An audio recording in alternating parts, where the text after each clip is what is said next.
Ladies and gentlemen, welcome again.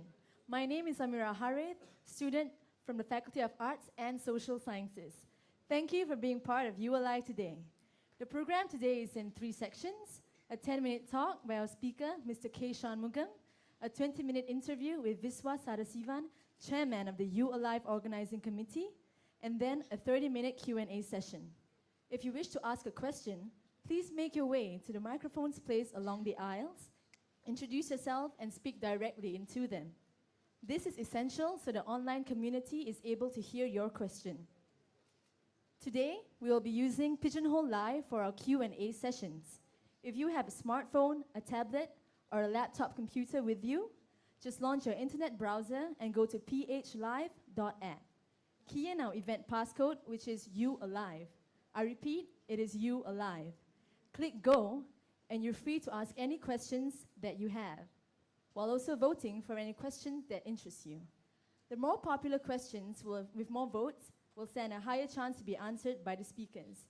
Also, do remember to leave your feedback on the Pigeonhole application after the show. Thank you for your kind attention. Sit back and enjoy.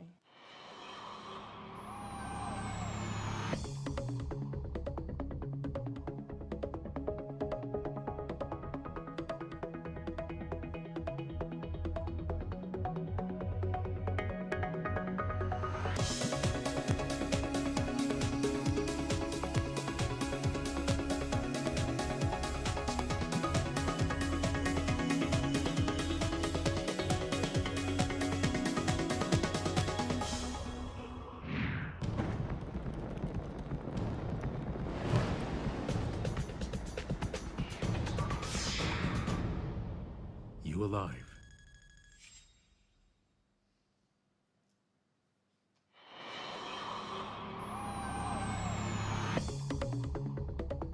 Ladies and gentlemen, please put your hands together and present Mr. K. Shanmugam.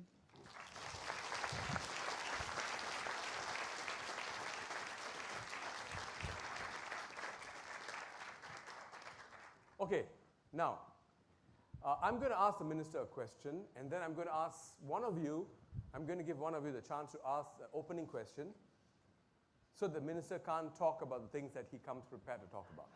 Okay? So, Minister, I'd like to ask you this question. You know, there's been a lot of talk about economic progress, the challenges we face in economy. We need the foreign manpower. If we don't build our economy, we're not going to get jobs. All that we have heard 100 times. Okay? Some people may even say it's propaganda.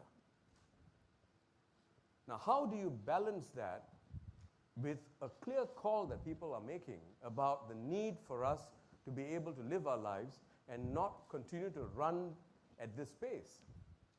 Are we ever going to be able to find a balance between economic progress, some argue at all costs, and saying, hey, let's start enjoying our lives?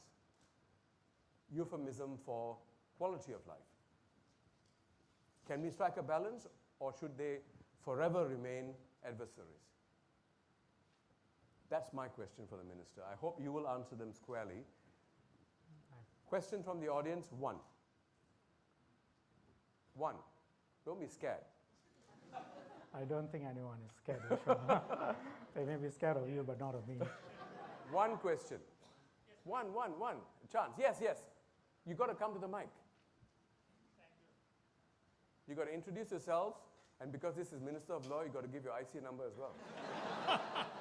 I didn't bring my IC. My name is Navaratnam, a senior citizen, very senior. I couldn't have guessed. You can see. Yeah.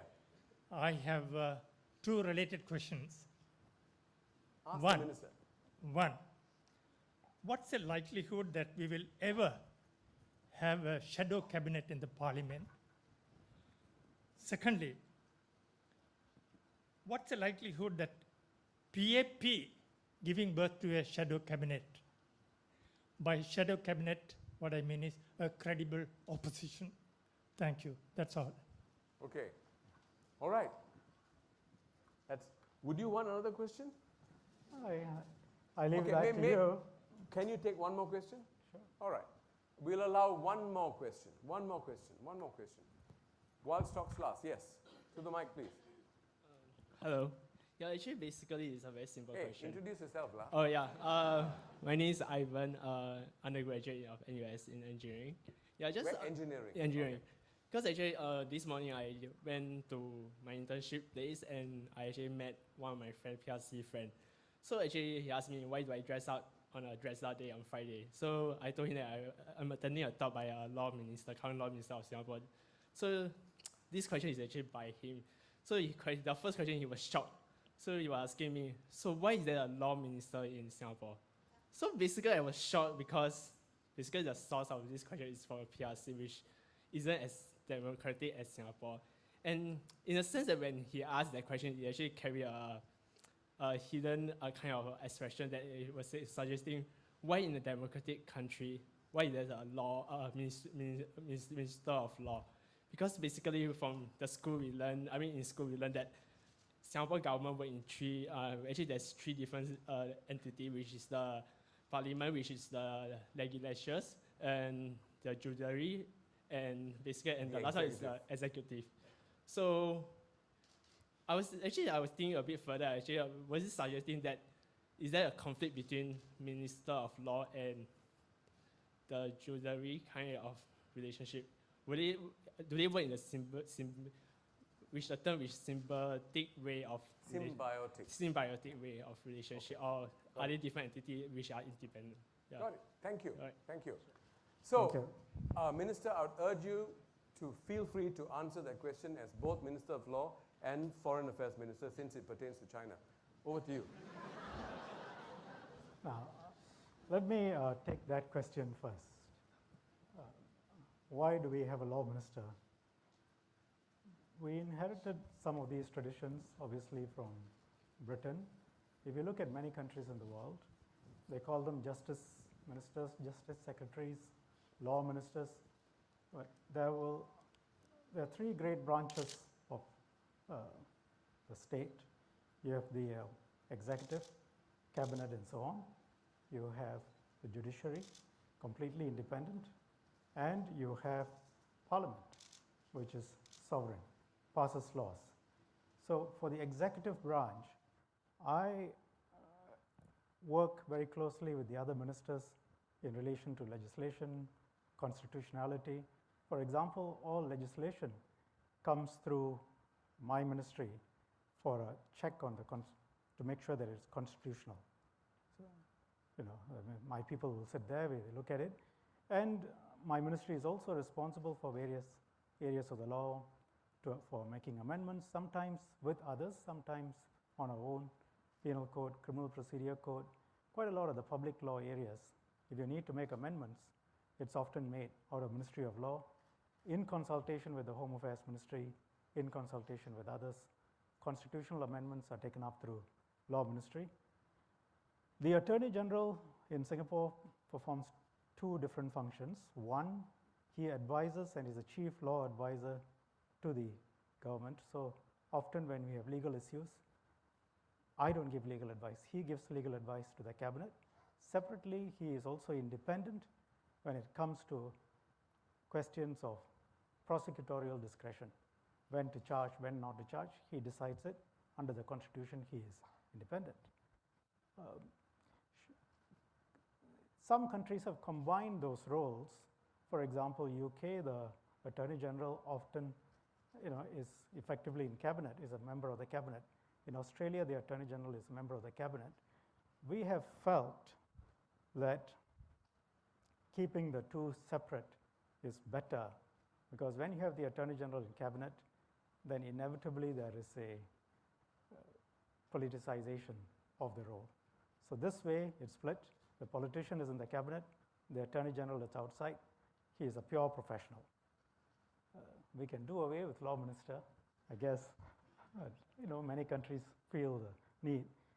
Obviously, I have no role in terms of judgments, judiciary, except that, if something goes, say there is a question in Parliament on what happened in the subordinate courts or what happened in the High Court, they can't come to Parliament and answer. I will answer based on what they tell me. And people will understand there is a limit to how much I can be responsible for that. So that's the answer to the question on why there is a law minister here. It's not unique, and different countries impose different additional obligations on law ministers. For example, in Japan, Korea, and so on, the justice/law minister is also responsible for intelligence and a whole lot of other security matters. In Singapore, curiously, the law minister is in charge of all state land. So when I first became law minister, I wondered why. Why are they making me in charge of all land that belongs to government? Then I found out it's actually Mr. Barker's idea, and there's a good reason. The ministry that uses land most of all is national development. So it will make sense logically to put all land under Ministry of National Development. Put under there, let them decide. Public housing, most land. But the reason why Mr. Barker said it shouldn't be under Ministry of National Development is because they are the users of land, and how do you know that they will make the best use? So you should actually put land under some other ministry and ask the National Development Ministry or any other ministry to go and justify why some land has to be acquired from the public, why this particular state land has to be used for this purpose, and then I'm independent to that extent, verify and look at it and decide. So I sign off on land acquisitions, on issues like land use policies, topping up leases and so on. A whole lot of things. Intellectual property, various other departments. Going back to the second question, I think those are really related.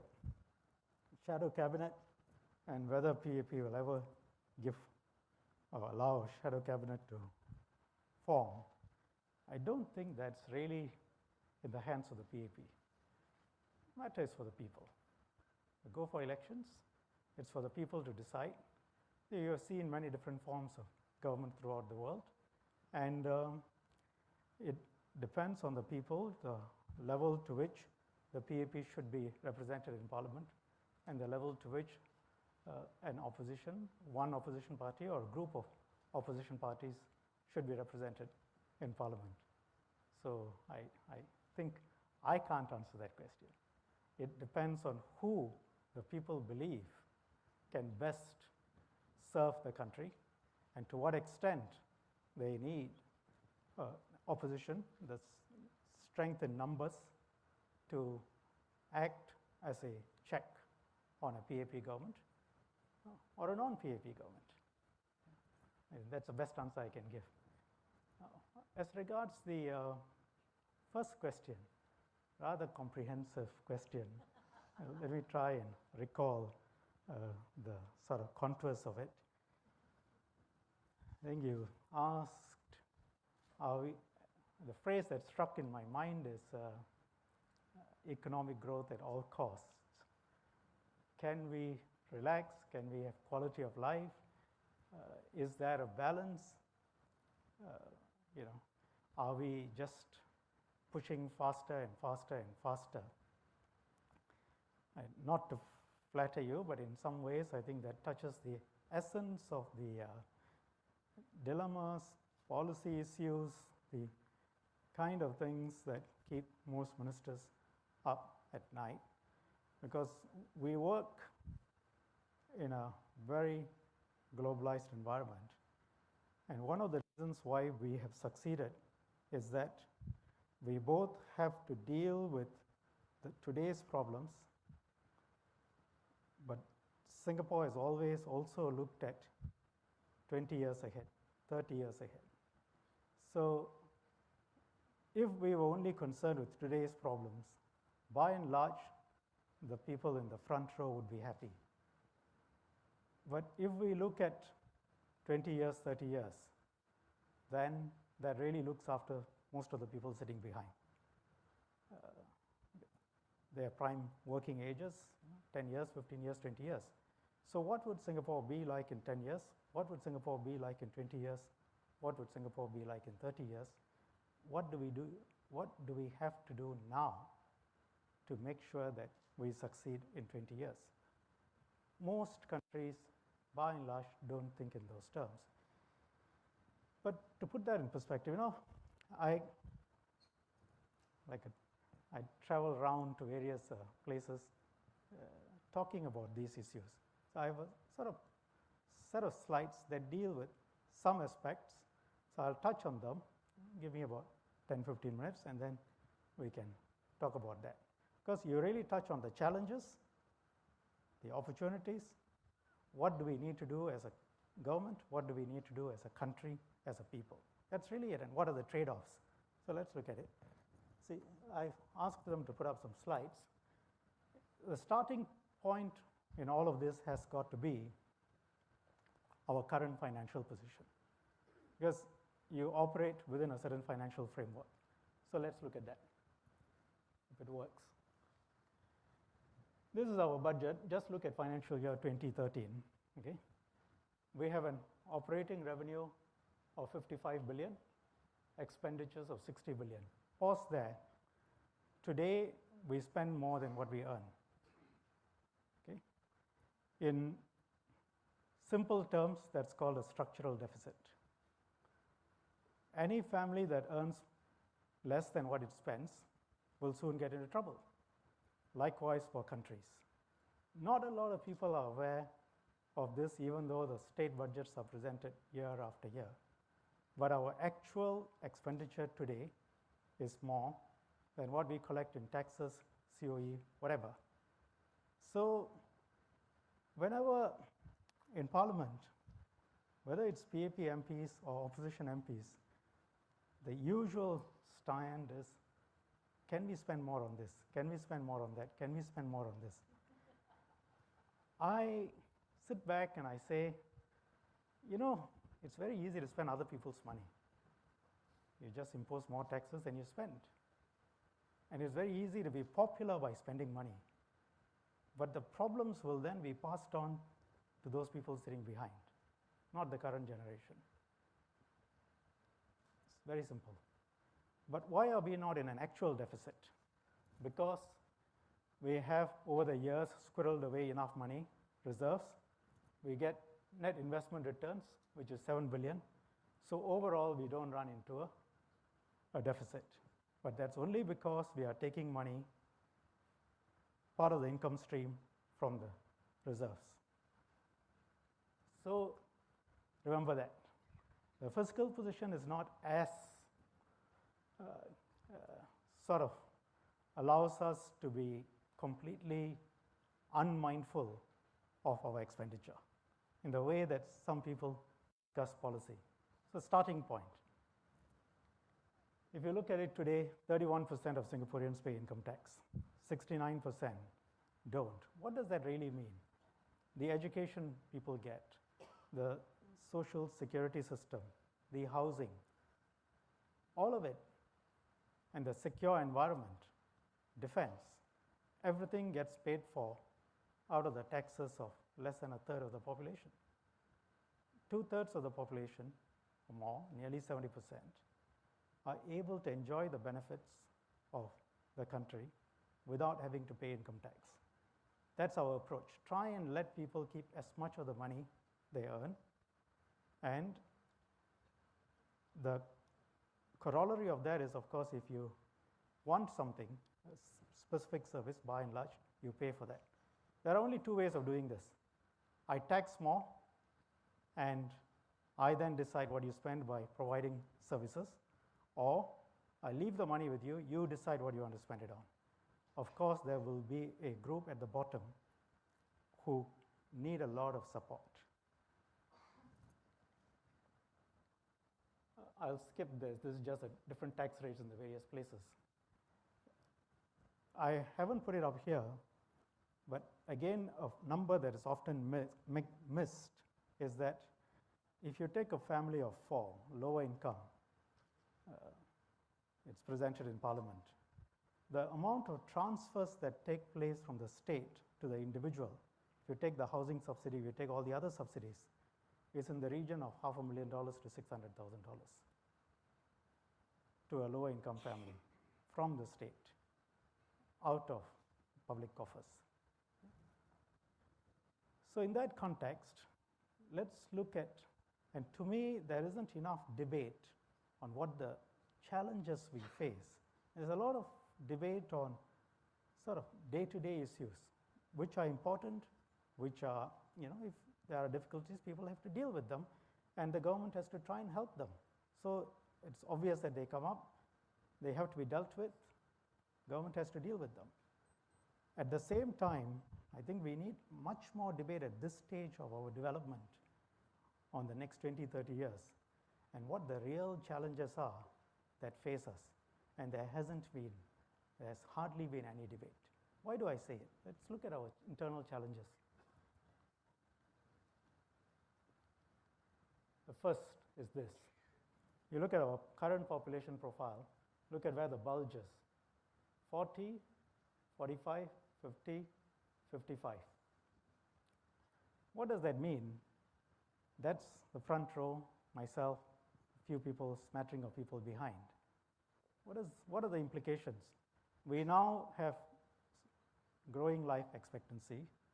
So, and you look at what's at the bottom, what the pyramid looks like. Implications are fairly obvious. These are the implications. In 1970s, we had 13.5 persons working to support one retired person. This year, below 6 working to support one retired person. 2030, that's just 17 years away. You have 2 persons working to support one retired person. 17 years, if the people here are undergrads, 24, 23 years old, 40 years old. When they are 40, prime working age comes down to 2 persons working to support one retired person. What does that mean? You think the taxes can remain the same? Now, all things being equal as of today, what do you think there is for means for state expenditure and revenue? How is the state going to get more revenue? Second, are all things going to remain equal? Do you believe that? As the population ages and a substantial number of people are retired and in their 60s and 70s and 80s, healthcare expenditure is going to shoot up. So all things are not going to be equal. You're going to have a fast rising expenditure and a declining working population sitting in a small island of 720 square kilometers. How often have we talked about these things? These are the challenges that we face, and these are not propaganda, these are hard facts. I mean, the ratio 2.1 can change if we make people work a bit longer and so on, but this is the reality. So again, when I see on, I know there is always something else on which money can be spent. But every time government agrees and puts down a program, you must remember it's hard-coded, it can never, very difficult to take it back. So whenever we put down a program today to spend money, I think the biggest risk for Singapore is a populist government that decides that the way to succeed is to spend more and more money. Every program that you put down money today would just mushroom in 10, 15 years. So the impact will not be seen in the next 5 years. Next 10 years will be okay. But after that, how are you going to afford it? How sustainable is it going to be? What are your tax rates going to be? Today, our top tax rate is 20%. Hong Kong is at 17%. The bright young people who are mobile, maybe I can go up to 25%. People might be prepared to pay. If I made it 35%, double Hong Kong, some people will stay. But some people may say, I'd rather go to a place where I pay less. So there are limits to how much our taxes can go up. We are facing a certain increase, a substantial increase in expenditure, and a decrease in working population. Those are the frameworks that keep people like me up at night.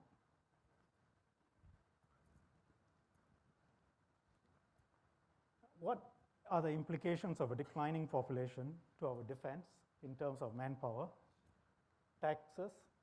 I told you about Hong Kong tax rates, medical costs, social support, Social support meaning even the older people who don't need to go to the hospital.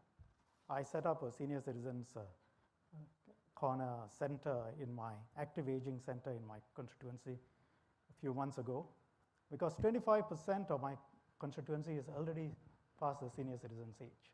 So in many ways, I am reflective of what Singapore will be like in 10 years, 15 years.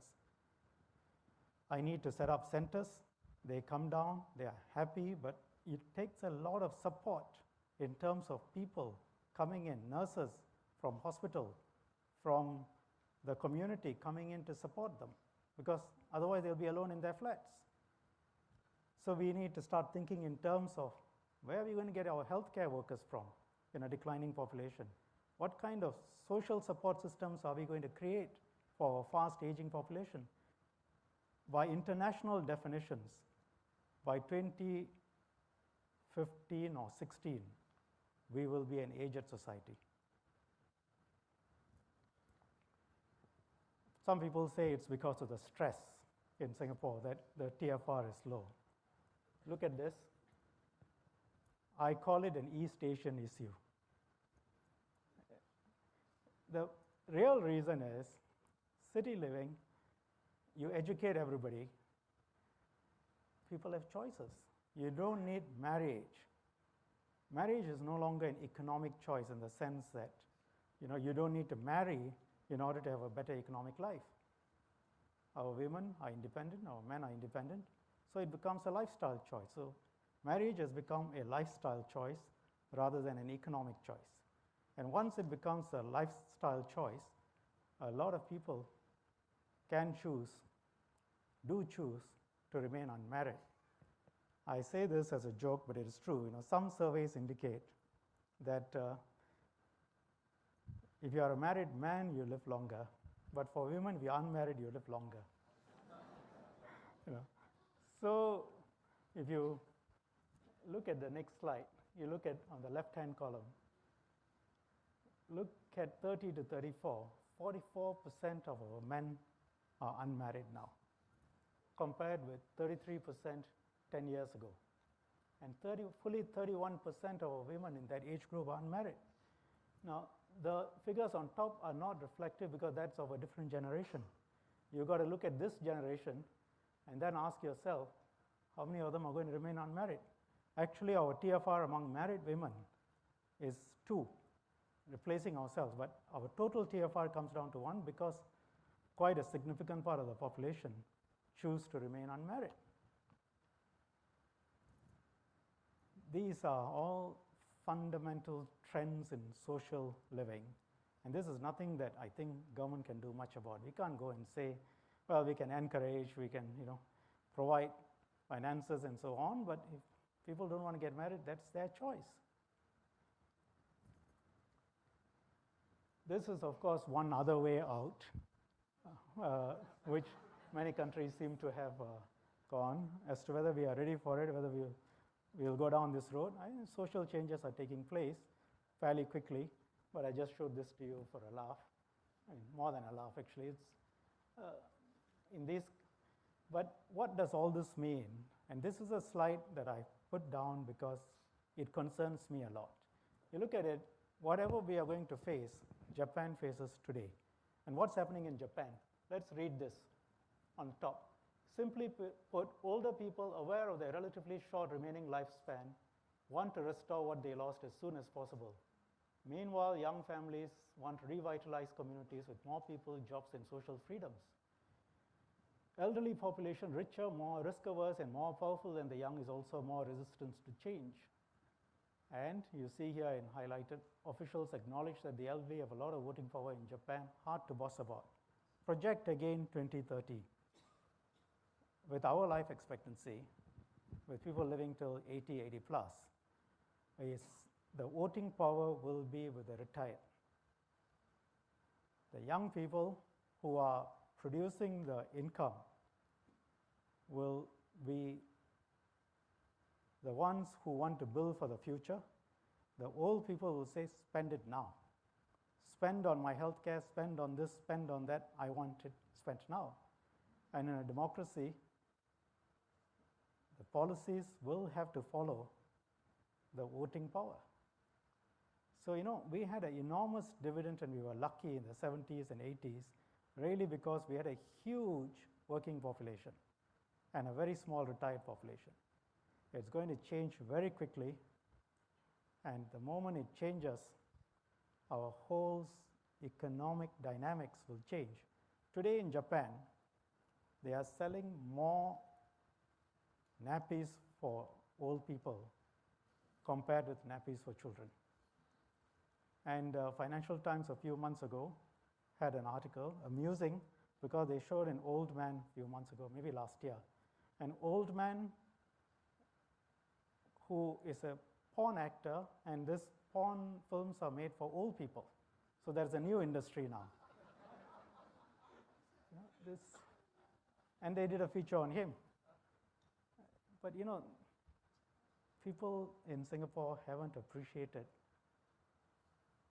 17 years is round the corner, We haven't appreciated what all this means. But if you want to appreciate what all this means, just look at Japan, but at the same time ask, are we technologically as advanced as Japan? Are we a homogeneous society with the kind of deep skills and stability that Japan has? Or, 90 million population reducing to 70 million is different from 3.2 million citizens reducing. And of course, in the recent past, given our tightening of foreign labor, if you go across outside there, you ask the employers, the constant refrain you get is, it's too difficult to do business here, you're making it very difficult, very tough, we want to leave. MNCs, SMEs, everyone. Just a quick slide to tell you the kind of healthcare workers that we are going to need. Roughly, you need about 32,000 staff in that increase of 70% from today, just on this. Where are you going to get them from? And then external challenges. These are internal challenges. There are many others. I just showed you a couple. External challenges, just look at these figures. We are an air hub, we get about 45,000 jobs. Sea hub, we get 150,000 jobs. Finance, 166,000. Energy, 50,000. Just broad numbers. Look at Bangkok, look at Singapore. Which do you think is a natural air hub? Obvious, isn't it? In 2006, Thaksin Shinawatra, then the Prime Minister, built this huge airport. Some airlines moved from Singapore. It's very easy. Land is much cheaper. Operating costs are much less expensive. It's more central. But unfortunately for Thailand, there was a coup, political instability. The new government didn't see the airport as a major project, and we survived. But these things can go. There's nothing written in stone about us being an air hub. 45,000 jobs. Next, sea, 150,000 jobs, right? China is now building a port in Kiak Piu in Myanmar. They are building another one, last week you would have seen, in Guada. They are building a railroad straight into Kunming and from Guada into China. The idea is to avoid Straits of Malacca. If you are a strategist, military strategist, you don't want your lifeline to go through the Straits of Malacca where a few submarines can stop your ships. That's the main reason. But economically, if Chinese shipping in a substantial number is diverted, and when China says it's going to do it, it will be done. This is going to be done within a few years. What does that mean for our 150,000 jobs? How serious is this? How much mind space does it get amongst our citizens? How much do you read about this?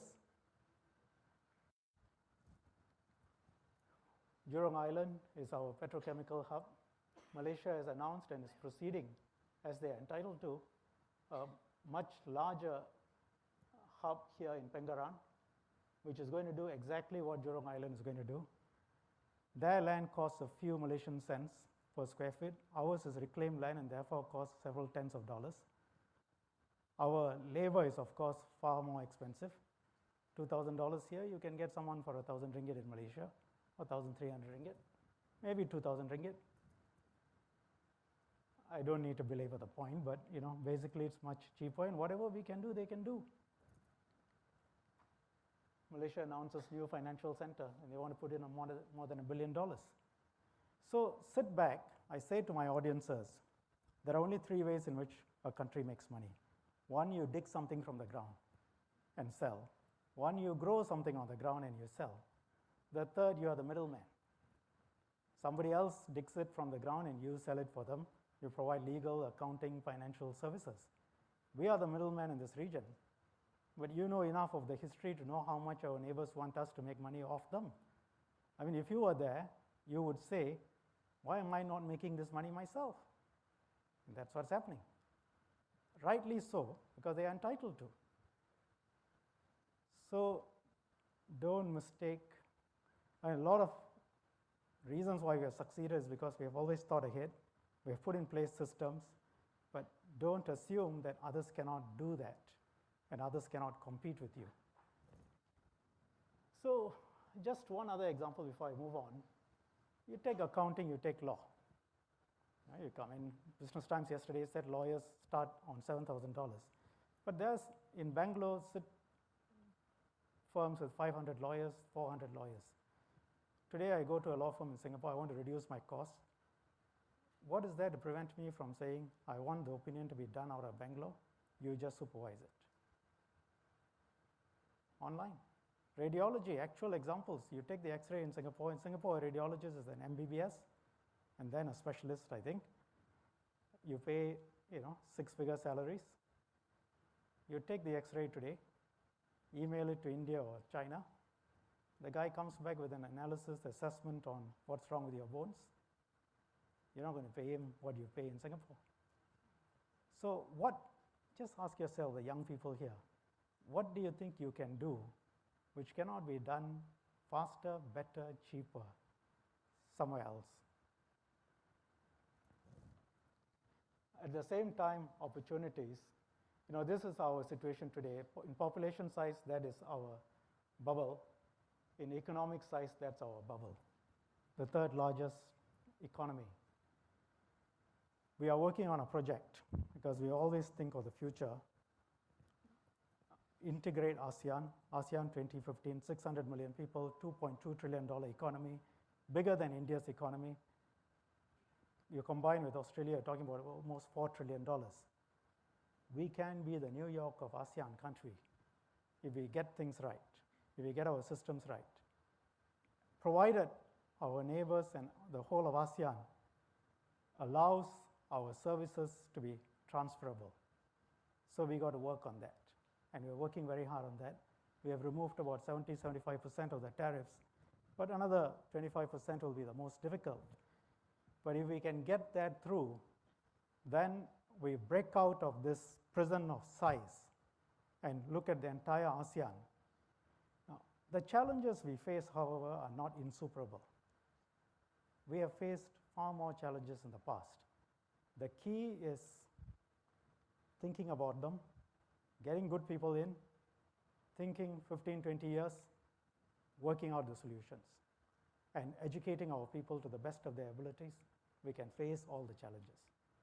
But if we start saying, can we slow down? Of course we can slow down. It's not a problem. But you've got to ask whether the Chinese are going to slow down. You've got to ask whether the Indians are going to slow down. You're going to ask whether the Malaysians are going to slow down and preferably be slower than you. Now, if you think you can organize all of that, you can afford to slow down. Alternatively, you must be prepared for another trade-off. If you don't want them to slow down and you want to let them overtake you, you no longer need to be an A hub or C hub, whatever. It's possible. But you then need to agree that quality of life could be different. You have to agree that unemployment may have to go up because we are a service sector and our success depends on being able to do something better than other people. And then you've got to say unemployment, then others who have employment must support them, which means taxes must go up. You've got to work through, it's not, many people when they ask this question, Vishwa, assume that all other things will remain the same. I will have this lifestyle, I'll have this job, I'll have this quality of life, and I can afford to slow down. If the answer to that is yes, of course, then you should slow down. But the real answer is your lifestyle and quality of life and the state of society would be different. Now, as long as we debate that and agree that that's an outcome that we are prepared to accept, yes, the answer is we can afford to slow down. I would give a more nuanced answer, which is my own answer, which is I don't think you should continue to get growth simply by inputting foreign labor.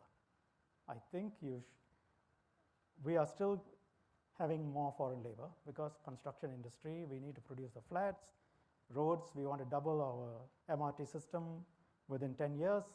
Healthcare, you saw that. If I don't get foreign labor, there's no way I'm going to get healthcare workers, so we need that.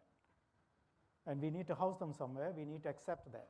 At the same time, in our SMEs and industries and so on, we need to try and push productivity up such that our quality of life can be maintained while reducing reliance on foreign labor. Not easy, extremely difficult. We are trying, causing a lot of pain to SMEs, but at the same time, that's what the population wants. So we try, but it's not an easy process. So I can tell you what the opportunities are. I can tell you whether we can afford to slow down. The answer is you can afford to do anything you like, as long as you know what the trade-offs are. Yeah. Thank you.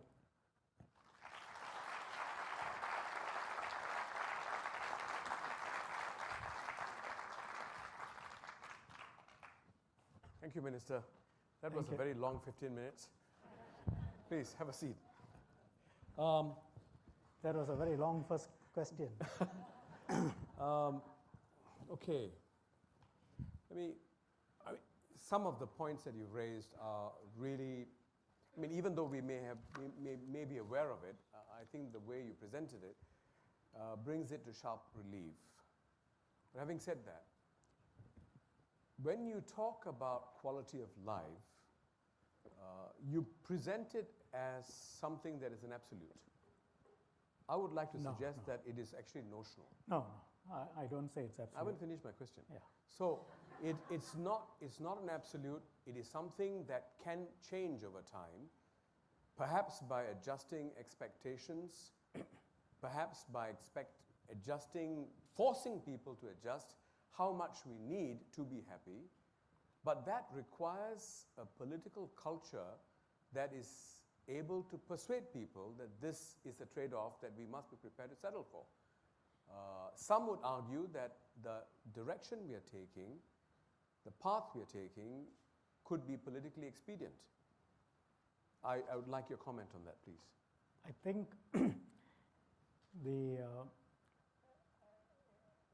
political expediency, if that had been the reason for our policies would have looked very different. It's always been focused on a simple calculus, which is people want the best for themselves. They have a certain energy, they have a certain ability. Everyone must be given the opportunity to go as far as they want and do what they want. If they want to be the best doctor, we must provide the framework to be the best doctor. If they want to be the best artist, we want to provide the framework. If they are happy with something else, quite satisfied, the framework must allow that. In a free, open framework, the government's job is to give access to high quality education, safety, security, and in Singapore, roof over your head, medical for those who can't afford it, a pension system that is self-funded, supported by the state in some ways for those who can't afford it. Sort of framework where you go out there, be whatever you want. At the same time, it is a duty of the government to make sure that not everyone can get all the full benefits of a free market system. You need to make sure that people can get jobs. There's nothing more soul destroying than being unemployed for many people. And in a place like this, I always compare Singapore to a top that has got a spin. If you don't have jobs, you can't survive on your own. You will look to the society.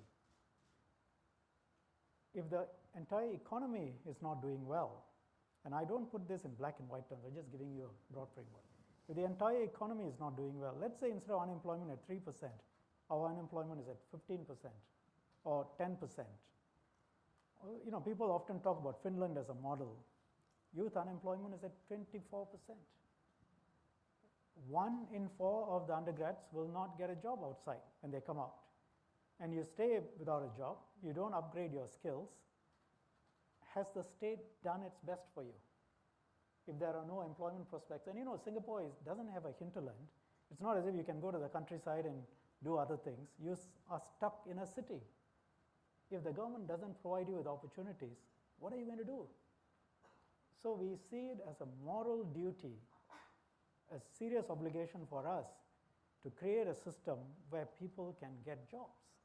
But- How is that political expediency? But Minister, in Finland, one could argue that their unemployment rate among especially younger generation could be very high. Yeah. But does it necessarily mean that they are a lot less happy?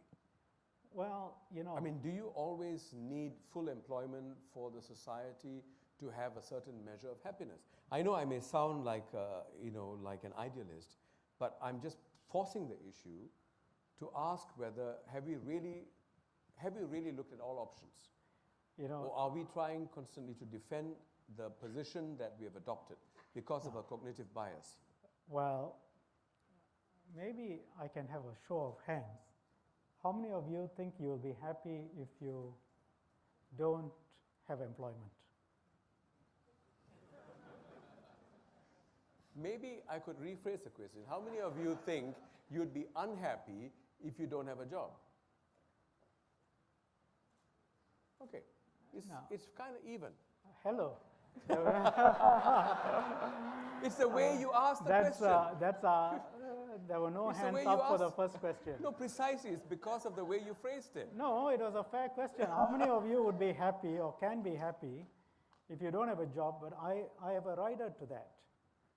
You see, it's not just you can be happy if you don't have a job, if the state or the society is in a position to support you, as some countries have tried to do.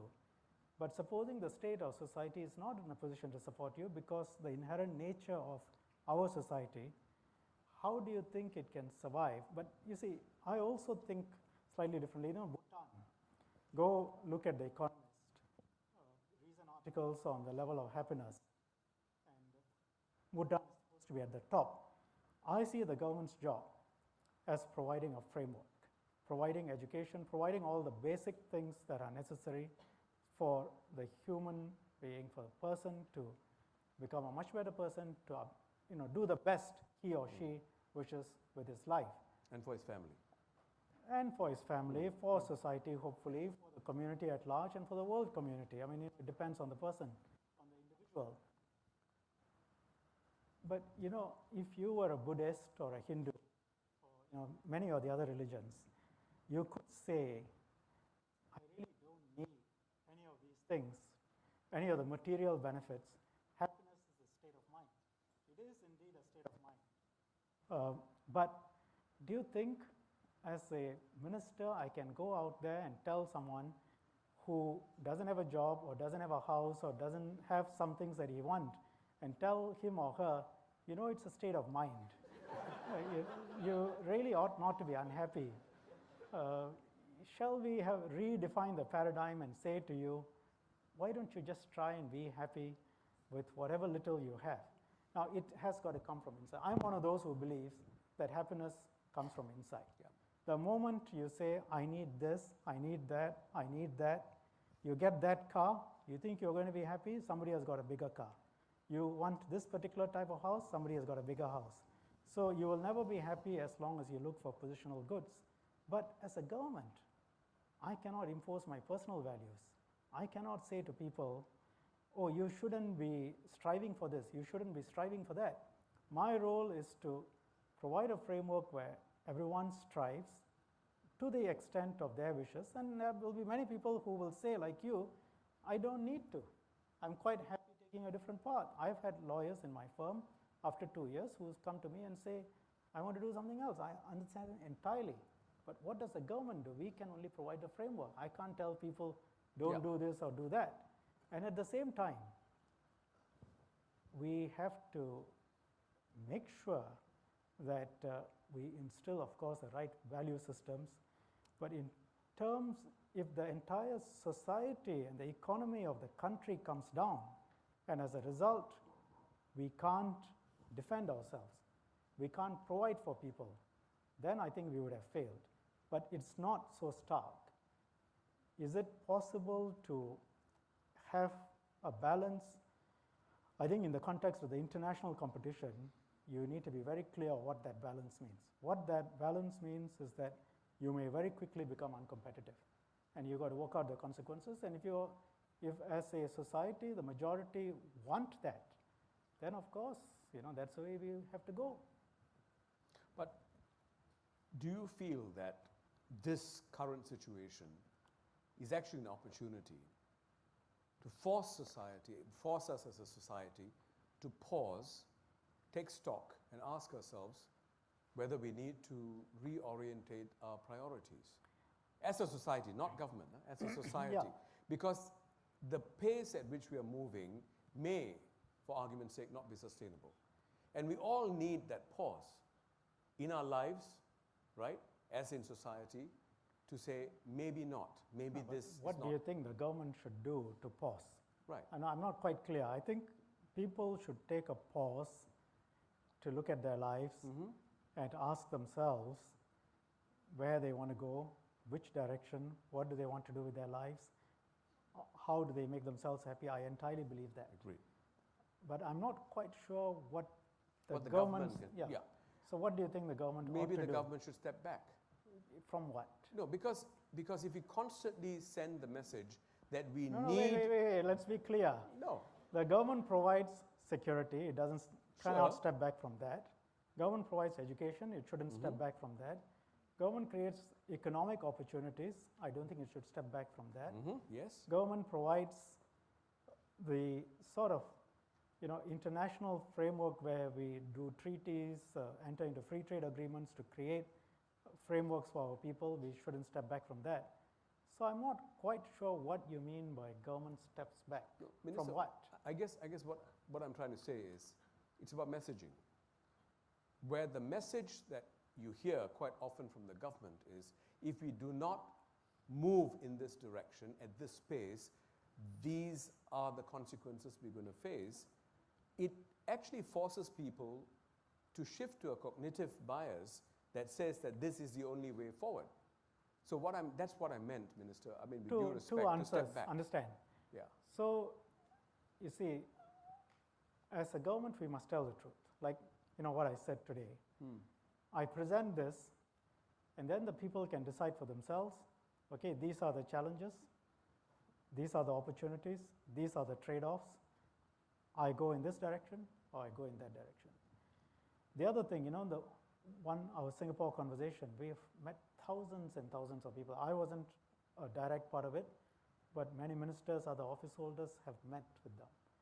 What comes through consistently is quite different from what you have said. What you have said comes through from an elite class like yourself. Yeah. But on the whole, when you meet people who are looking at the next month, the next year, their opportunities, particularly the younger people, they are very focused on what is going to happen to my life. That is the overwhelming majority. And if you are elected on that platform, what you can do is be honest with people. Don't lie to them. Don't say everything is going to be all right. You have to say, these are the choices, these are the trade-offs, and it is not for me to decide. We have to decide it together, in the sense that you decide, I do my best to go in that direction. And if the trade-off that our people make after knowledge of the full set of trade-offs, because so far whatever I've read, usually strikes me as proceeding on a certain assumption that all other things will be the same, and we can, sort of smell the roses. I read something before the last elections about why can't we smell the roses and walk the streets and look at the greenery. I said to myself, pretty much like I said to you, what stops you? What stops you from doing it? But just don't ask to get the same sort of lifestyle that somebody else who doesn't do all that has. So you have to make the choices. And I agree with you, maybe the government's messaging can be clearer in this. It can come out as, look, we have different pathways. Which pathway we choose, what are the consequences? And we've got to be honest about that. I shouldn't be understood today as saying, if we chose, say, a slightly different path, it'll be disastrous. No, that's not my point. My point is, the world is competitive. We have to decide where we want to place ourselves, and we have to be clear what the economic and social consequences of that are. That's what the majority want. Yeah. That's what the government I will appreciate the clarification you Yeah. made.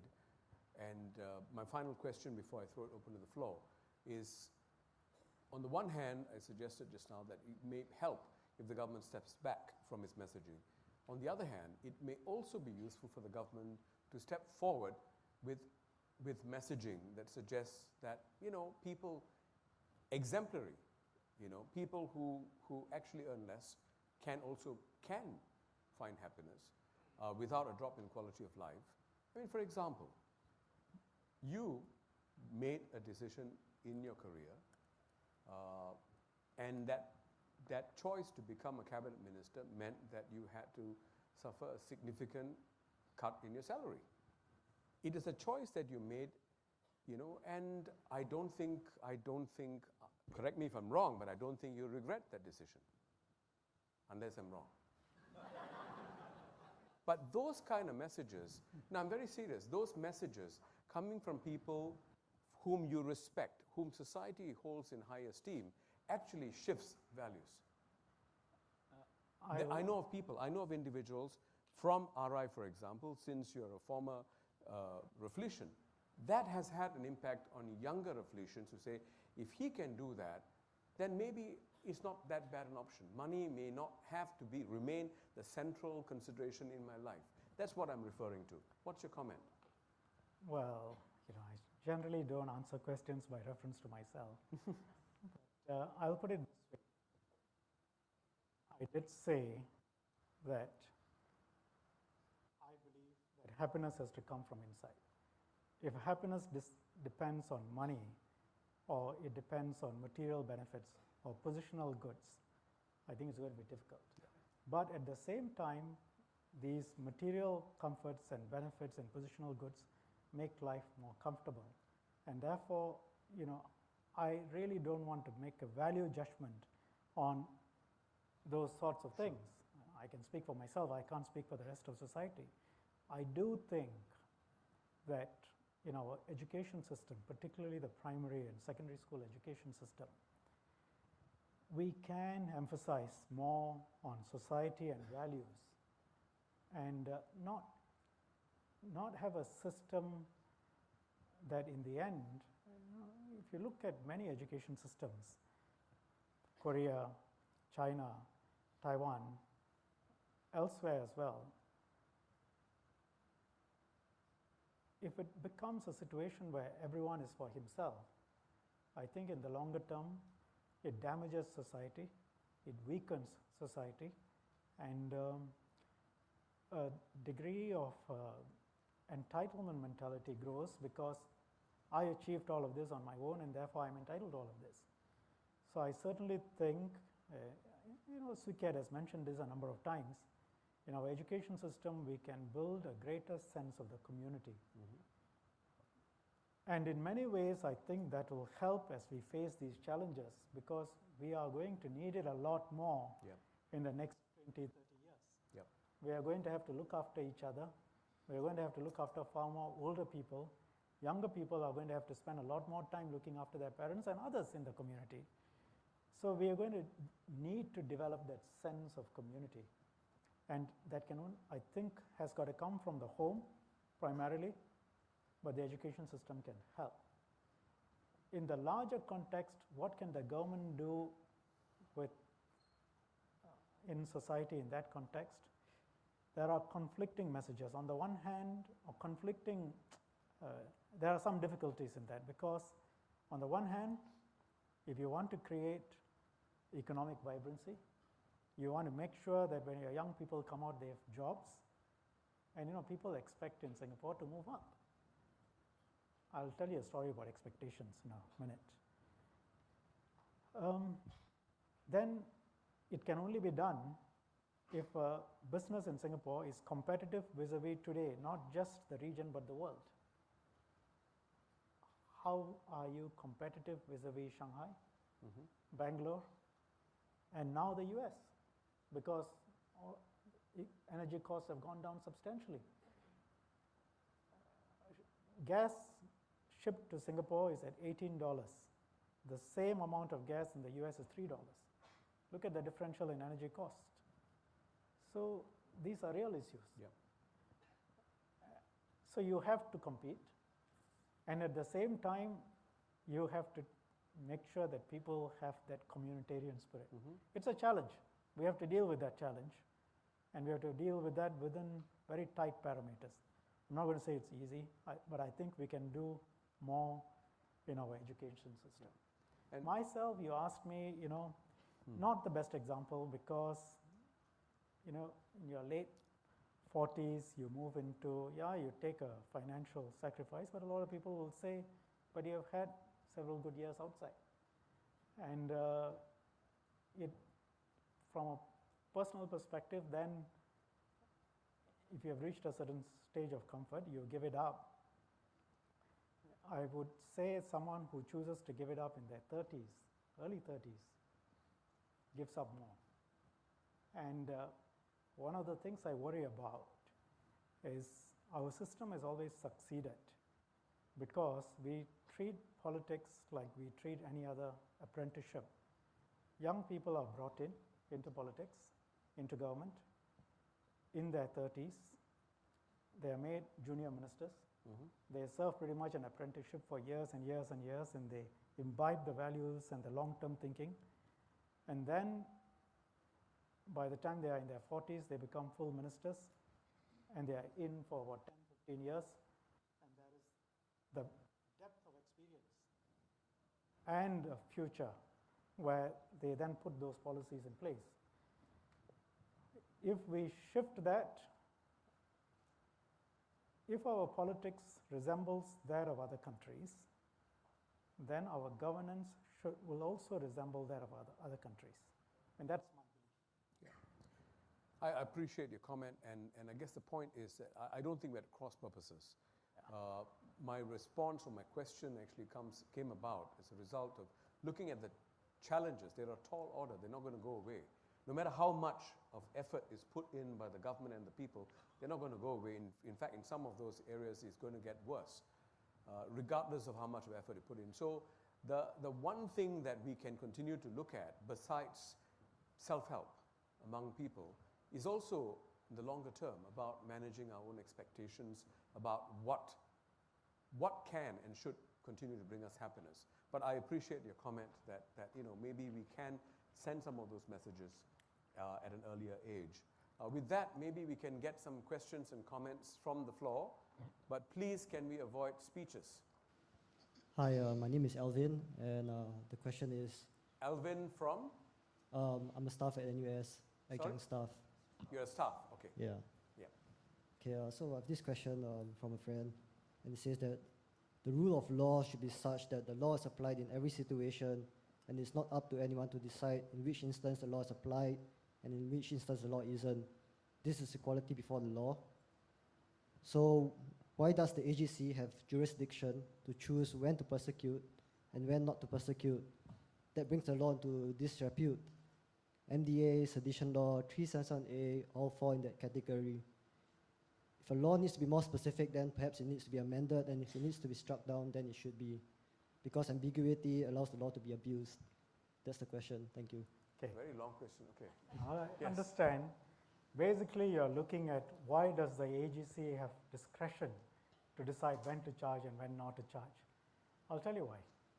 There are, again, it's a choice we can all make, yeah? And maybe we do a show of hands at the end of it. I'll give you two different options. You see, one option is to say AGC has no discretion. As long as an offense is committed, you must be charged.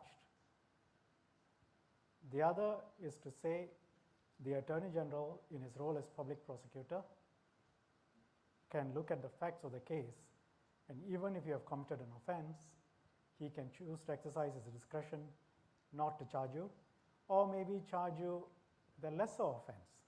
Let me, these questions are best answered by concrete examples.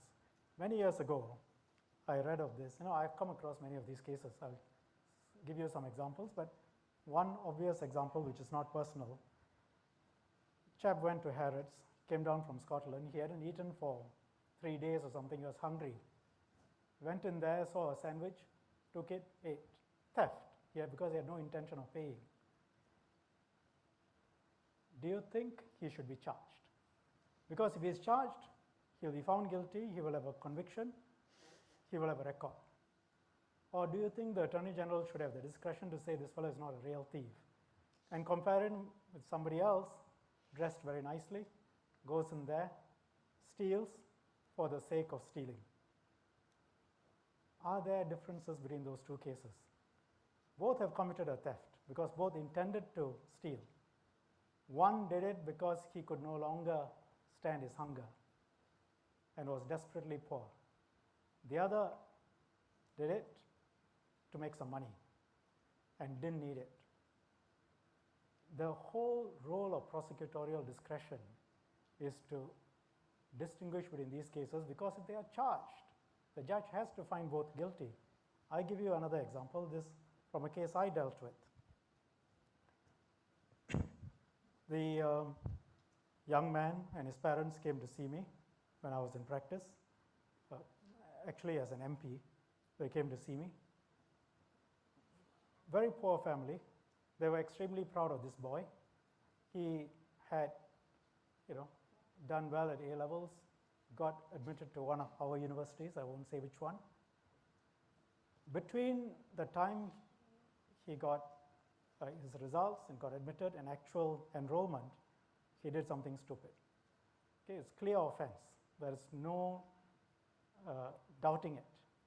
And the way the laws were, he will have to go to jail. Not only will he have to go to jail, he will then have to lose a scholarship that he has obtained. He's got to, I cannot remember, but I think he might have lost his place. So a conviction record for the rest of his life, loss of a scholarship, possibly I think a loss of his position in university as well. You look at it, I looked at it, I can tell you I was satisfied. He's not a criminal, but people do stupid things sometimes. Should he be charged? Or is it better that the Attorney General looks at him, calls him in, gives him a stern warning, and says, young man, don't ever do this again. And that way the Attorney General doesn't prevent him, doesn't destroy, and doesn't send to jail a person with a bright future. Are there circumstances in which discretion ought to be exercised. Does every case fall into the same template? You see, the real reason you're asking this question is this. There are two ways of going about this. One is to trust an institution, give them discretion, and hope that they exercise it properly. The other is not to trust them and believe that therefore there should be absolute equality in treatment and set out your law so strictly that there is no discretion and it takes a certain track. So every case will get charged, regardless of who he is, the circumstances of the offense, everyone will be found guilty. Those are the two options. You have the second option. The UK, they also have discretion for the Attorney General. But because of arguments like this, they then went one step further and they said the Attorney General has discretion, but he has got to publish the guidelines under which he will exercise his discretion. So you know what happens? People then say, okay, if I committed the offense in this way, then the Attorney General will have to exercise his discretion in my favor.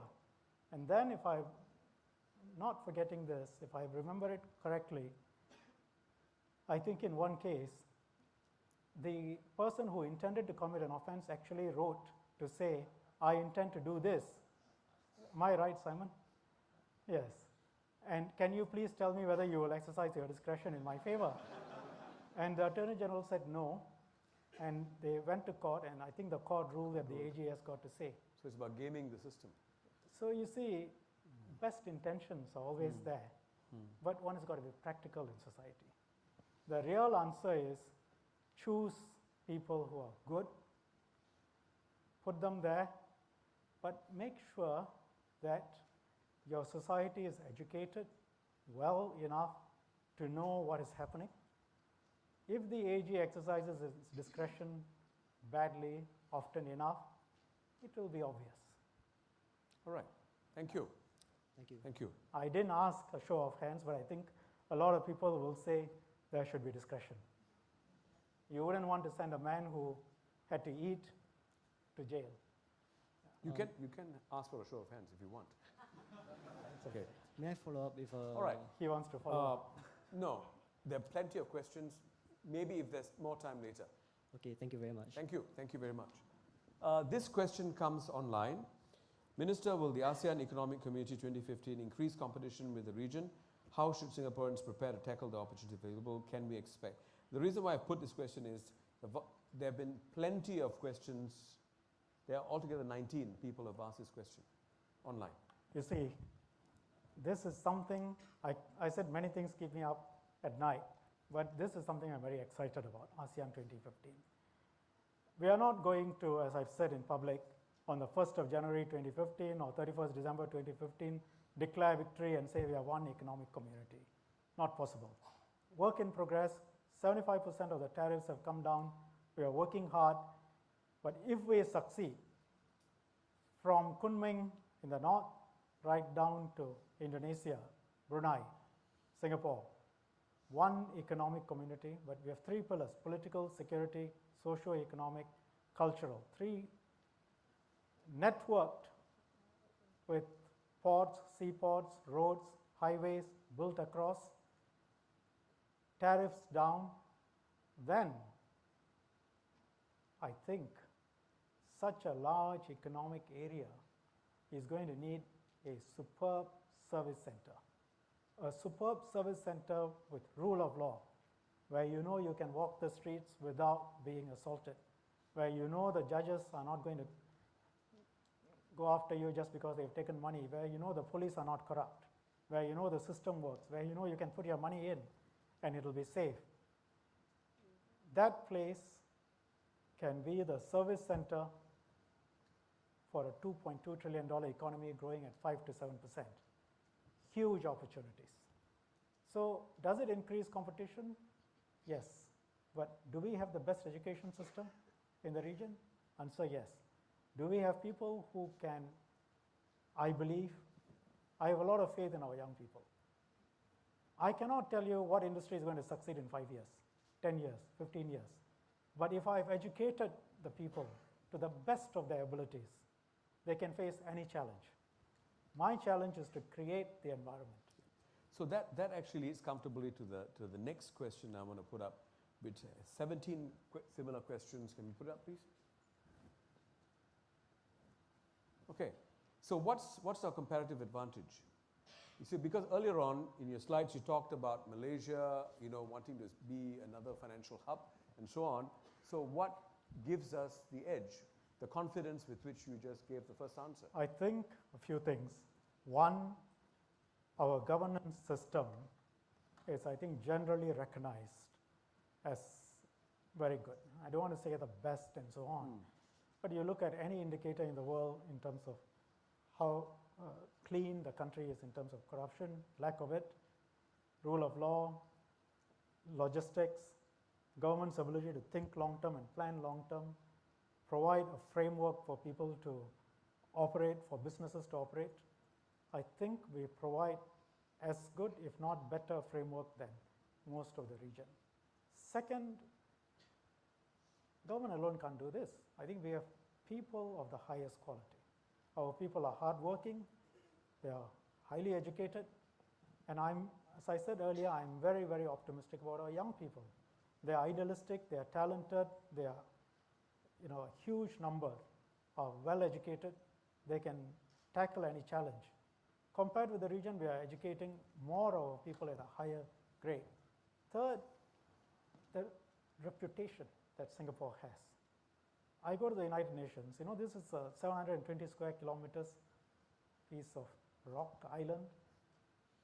Why would anybody want to see the foreign minister of Singapore? But 32 countries on average, 35, 38, want to see me. Finland says they want to come here and learn how we tackle youth unemployment, happiness notwithstanding. So, so we have a tremendous amount of goodwill. So in the region you go, last month, the month before, I was in Oman. First day I did the groundbreaking completion ceremony for $1 billion project that our company is doing in Oman. Because they say Singapore, clean, produces on time, no corruption. Next day I went to another part, multi-billion-dollar project, Singapore company, main contractor, doing this. So our companies all over. Vietnam wants us. China, we are there. All over the world, we are creating economic opportunities because the brand name of Singapore is very strong. So people, people, people. What's a quick piece of advice that you would give to students, graduating students, about how to rise above the din, so to speak, in the region? Chase your dreams. That we have heard before. Be happy. And now he's being sarcastic. No. Honestly, I think if you're that's a good thing, because if you're not happy doing what you're doing, if you're not happy doing what you're doing, I don't think you're going to be very good at it. You've got to be happy. You've got to say, I'm doing this because I want to do it, rather than somebody else asked me to do it. Yeah. So you got to know what you want. You got to want it passionately, and you need to be trained enough. Thankfully, our universities are world class. Our people are good. So they have what it takes. So they can be happy. Okay. Well, that is a choice that they have to make. Okay. Next few questions. How much time do we have? We are prepared to extend this, Minister. How much time do you have with us? If I'm not with you, I'll be working. So. Okay. The time now is it's almost 9. Ministers these days don't do much work, so I guess. So maybe about maximum 9:30. All right, maximum 9:30. Minister, are you okay with that? It's almost 9 now. Okay. Okay. Right, yes. Hi, Minister. My name is Wang Jue. I'm an NUS alumni.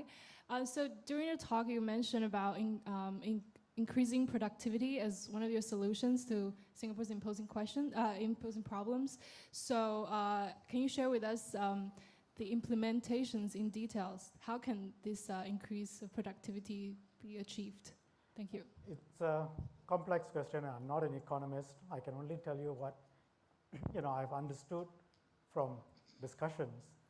But first point I repeatedly am told by the finance minister is that it's not easy. It's extremely difficult. But having said that, it comes from training your people to the best of their abilities. So university, polytechnics, IT, whatever it is that you want to do, if you have received training, and for those who are already in the workforce, we provide both the training assistance and financial assistance for firms to send their people for upgrading. Second, I think it means going to other countries. If we use a lot of labor, for example, in construction, precasting, using some techniques. People go to Germany now from Singapore to study construction techniques. They use less manpower than we do, far less. How do they do it? What are the techniques, technologies? How do the engineers do it? Study. We bring it down. Our companies are much smaller than German companies. Then government has to come in and try and help. So I'm just giving you a couple of examples. But in many sectors, for example, say in the hospitality sector, in Hong Kong, in some other countries, it's 0.5% per room. We were at 1% per room. We are now, I think, at about 0.6 or 0.7. So you look at ways in which you can cut down on manpower, do some things faster, with more equipment, with better training. I mean, those are the things I can tell you. It's quite a painful process for some companies. And if you have been reliant on foreign manpower, and I talk to a lot of SMEs, I have a lot of sympathy for them. It's not easy to say, move your workers out, try and do something else. Right? Answer is training, training, training, upgrading, incentives for that. But not easy. Thank you. Thank you. Thank you. Yes, please. Good evening, sir. I'm Yuan Chen, a Year 2 Environmental Studies student in NUS. I have one comment and one question. The first is that I agree with you that the quality of life issue is a cultural issue, problem and not a government problem. But I think that one thing the government can do is to change the Manpower Act to reduce the maximum number of hours from 44 hours a week to 40 hours a week. The second question would be, I understand your concern about the healthcare in the future. Doesn't then it make sense to have a universal health insurance program where people are covered from birth? And because the government is a single buyer, it can lower the cost for everybody. Thanks. On the first, it's not quite correct for me to say quality of life is an individual issue, because the choices government makes in terms of the larger framework can affect individuals' quality of life as well. Basically, bad policies means bad economics. Bad economics means bad economy for the country. Bad economy for the country can affect your quality of life as well. So, and the reverse is also true. But if what you are suggesting is improve people's quality of life, which you define as working a certain number of hours. So that people do not overwork. I understand. Yeah. So you want to prescribe by legislation the maximum number of hours people can work, wish to work. I see a number of problems with it. One is philosophical, because in any system, you should give people the choice of how long they want to work. I think rather than the government saying, I think you should not work more than X hours.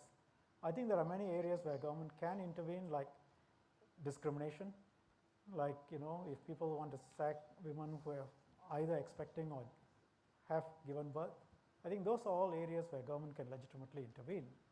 Should government intervene to say, well, all over Singapore, everyone, without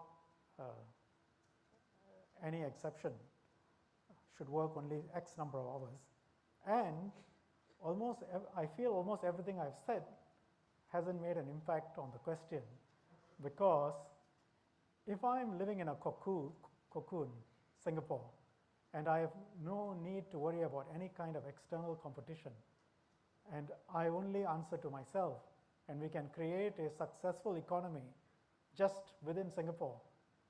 We can even say 20 hours maybe. No, But let me finish. okay. But if I have to compete with China, I'm just using China as an example. And if you're a business person who is deciding where to invest your money, and if you come into Singapore, forget about maximum number of hours, but just say with a whole set of rules that put restrictions on you, and then you look at China and there are no such restrictions, and you know the cost advantages that China has, where would you put your dollar of investment? Singapore still has a premium because of the rule of law, the logistics, the systems, everything else I told you. But you always have to judge what is the value of that premium vis-a-vis your competitors. France, a far bigger economy than us, did try this. They did impose a maximum hour system. Do you think it's a success?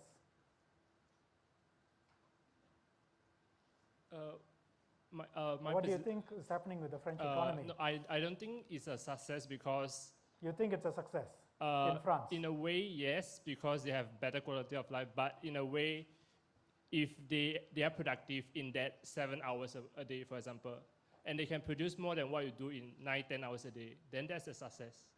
But if you why not deal with the actual facts, which is that at least if you go by the current state of the French economy, there is a worldwide recognition that it needs to be changed a little bit. But that has to look at the larger crisis that Europe has, which is not only about welfare, but a lot of other issues, like cooking up their books, for example.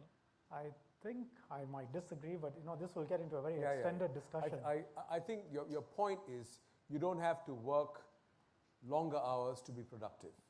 That I agree. I think that's the point you're making, that you can actually be a lot more productive in 7 hours, right?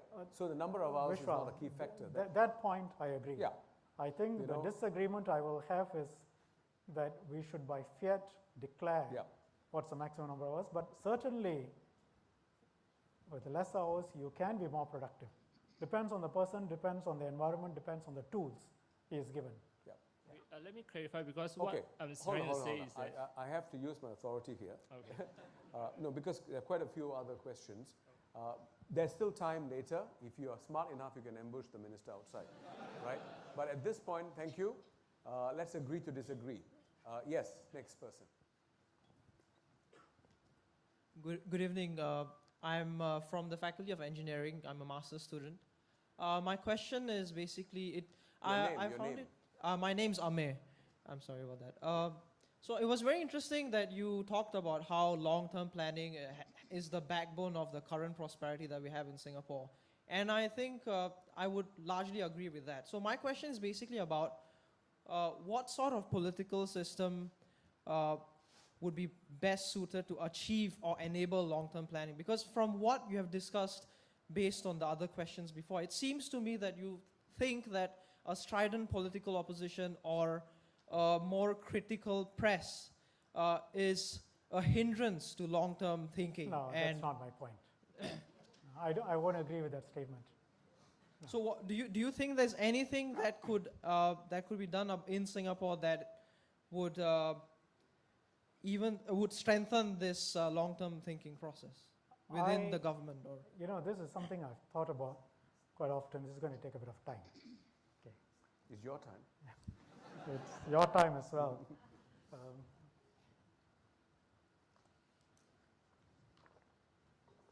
People often ask me, do you believe in the one-party system? What do you think of the democracies? And I say, rather than going into theories, you must look at what works and what has worked. Can you make a proposition that one-party systems or dictatorships or autocracies work better than democracies? I don't think so. Because after the Second World War, and let's restrict ourselves to the period after Second World War, you look at countries. You look at how some went into multi-party democracy, some went into military dictatorship, some went into one-party system. Uniformly, all those which were dictatorships, military or otherwise, or one-party systems, eventually, well, very quickly all failed. Africa, Latin America didn't become independent after Second World War, but you know the history. Asia, bad. Because total power, absolute power, did corrupt absolutely. People in power used that power to enrich themselves and their families. You don't need to name countries. You name any country, you look at the history. At the same time, does that mean that multi-party democracy delivered answers? No, either. You look at every country that had multi-party democracy, also failed as far as I'm concerned, didn't achieve the maximum potential for their people. I think a few countries stand out from this broad characterization. Which are those? Taiwan, South Korea, Singapore, and China. Immediately you see this, you say there must be something peculiar about this. And even there, Singapore is sui generis, because it's really very small. But if you look at the other three, you had varying degrees of, I think, corruption. But nevertheless, what they managed to have is political stability. So, and with that political stability, they were able to deliver astounding economic growth. China, for all the complaints people have, between 1980 and today, has moved 500 million people in 30 years out of poverty. So sometimes I tell people, India is a democracy. In 1980, it had, per capita, it was richer than China. Today, if you look at the statistics, the average number of years that an Indian child spends in school is about 4.5, compared with almost full literacy for the average Chinese child. Infant mortality in India is 16%, 1 in 6 children. So you are here in an engineering faculty, in the nice halls, we can debate theories. But if you are on the ground, if you are a child, using one of the jurisprudential theories, if you are outside of this world, unborn child deciding where to be born, I think you will choose to be born in China rather than India today. Because first of all, it's more likely that you will be born alive. And then second, it's almost certain that you will get a good education. And third, your economic prospects, regardless of who you are, or which aspect of the socio-economic system you are brighter. That's what matters to most people. But that is not, therefore, an elegy or a support of an autocratic or dictatorship system. I'm simply describing to you what has happened. In these countries, somehow, you managed to get leaders and political stability over a period of time that allowed them to plan long-term and develop the entire country, create the infrastructure, the systems, and then they became democracies, at least South Korea and Taiwan. China hasn't reached that stage yet. Singapore is somewhat different. Small city-state, elections regularly. No other country that became democratic, independent after the Second World War, including India, has held elections regularly. Only Singapore has held elections regularly. Universal franchise right from the beginning. What you had is not something that's capable of theorizing, because we were lucky to get a group of people who thought long-term, who were also charismatic enough to win elections, because to win elections, you got to go and fight for votes. In the 1960s, it was knife edge. They were able to persuade people to support them. So you had to have the ability to persuade. You know, a lot of people who are charismatic and have the ability to win elections, however, are not competent in running the government once they get elected. You see that in country after country. But in Singapore, this group of people were also competent. And third, they were also incorruptible. Now, these three combinations was unique. You don't find it anywhere else. So I'm not going to give you a theoretical answer based on systems. I'm just going to say this is why it happened. They were incorruptible and clean. They thought long term. They were tremendously good at what they did, and they were highly persuasive. So we had political stability, and we developed. So the answer going forward, when you have a largely educated population, highly educated, who make up their own minds, I think the task for us is to tell people it doesn't matter who you vote for, but choose good people. Choose people who can deliver, and please vote them in a way that gives political stability. I mean, there is nothing written in stone that 30 years from now, the ruling party would be the same as the ruling party of the past. So it's the people and the core ethos, honesty, integrity, competence, ethics. Who has them? Who creates them? Who doesn't come into government in order to make money? I think our people are smart enough to make those choices. Yeah, but Minister, Yeah. if you think that our people are smart enough to make those choices, why do you think it's your task to tell people that? Because, you know, you need to always talk about the fundamentals of the system, what makes it work, what doesn't make it work, and country after country in the world, I don't have to name names, you just look around, you look at the map, you tell me a political system other than the Scandinavian countries and Switzerland, which you would say is completely something as a model that we would like to follow in terms of being corruption free, being clean, being efficient, being competent. And then you ask yourself, remove the oil and the resources that some of the Scandinavian countries have, even then, are we in the same position as them? Look at the geostrategic realities, and that answer that question. Okay. Thank you. There are So just to be clear, I'm not saying one party. I'm not saying, political opposition is bad. All I'm saying is good, competent people in government and political stability. Okay. I know the two of you have this. These two have to be the last questions. But could I please ask you to hold, because there is a related question that has come, that since you are answering this, you might as well take this question. Is there anything you want to add here? No. I don't think so. Okay. Then there's... It sounds almost like his question, which Okay. he put in there. Okay, why don't you ask your question? The lady, Yes. please. Yes, my name is Ong Siu Hua. I'm a teaching staff of the university, and I'm also an entrepreneur. I started a biotech company. So I agree with Minister that very important elements of our success is our economy, as well as a strong government institutions.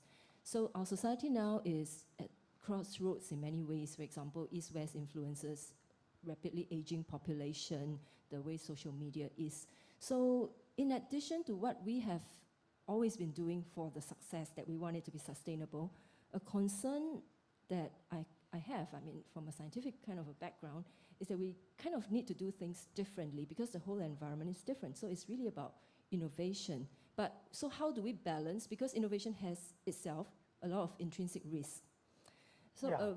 a very quick second one, if possible, is many times, it looks like our policies are on the basis that, we think that people may take advantage of things. If we give, for example, if we give free healthcare, then people will exploit it. If we, allow the students to do their education over many, many years, then they'll take a long, long time to graduate. But that kind of a thinking, in my opinion, is what causes the strain between people and the government. People want to be trusted, they want to be respected. So again, is there something we can do differently? I think any government or any country that thinks that everything can be done the same way that has been done in the past is doomed for failure. Exactly. We succeeded not because we remained the same from the 60s to the 70s to the 80s to the 90s. If you look through our history, we reinvented ourselves a number of times. And I think we are at one of those inflection points. Quite apart from everything else, globalization is forcing us to rethink. At the same time, the conversations we have been having literally with tens of thousands of Singaporeans in the last 1 year also gives us a real feel for what the Singaporean young, middle-aged, old, what the different perspectives, not that we didn't know, but talking to so many people gives us that. And you're absolutely right. I think in the next phase, with a declining population and with others being able to copy what we do, like we do petrochemical industries, they do petrochemical industries. We want to be an air hub, they can be an air hub. So we need to up our game. Up our game, our people have to become a lot more entrepreneurial, a lot more innovative, and we in the government have got to look at a framework that encourages that. And we have to completely, I think, retool the way we think. That I agree. But certain fundamentals cannot change. One of which is, I think, cleanliness in government, competence in government, an ability to think forward. Those things cannot change. At the same time, I would say integrity as well. Tell the truth, be honest, do the right thing. You might not get everything right, but at least be honest with your people. Never lie to people if you're elected. In that context, do we shy away from universal health care? Do we shy away from welfarism? I think issues like health care, the social degree of social support we give, have been matters of intense debate within cabinet. There are matters that have come up quite substantially in our Singapore conversation. So in a sense, while that is being worked through, I'd rather not touch the topic because a number of ministers who are actively looking at it, talking to Singaporeans, coming up with viewpoints. What I will say is this. We have today in front of us examples of others. What has worked, what hasn't worked. Leave out the welfare systems of Central European states, Western European states. Look at the more successful ones, Denmark, Sweden. Denmark, I don't know if you've been following the debate on welfare, but up to recently it was seen as a model state, takes care of the people who can't work, and at the same time supports entrepreneurial activity, great companies. Seemed like a great model. But there's a serious soul searching going on in Denmark right now. And anyway, Denmark and Singapore, the difference is they have oil, we don't. But subject to that, there is serious soul searching because a left-wing politician talked in terms of this lady who, with a child, without a job, needs to be looked after. And it then blew up, I think, in some degree because when the people understood how the welfare worked, in the first generation, it's almost an honor system. If you can work, you worked. If really you can't work, the society looked after you. But more and more people began to find that the difference in income between working and not working was not much. And therefore, you had articles of people lying in the sun, not working because, I think you might have read the article too, because you're laughing and nodding. Yes.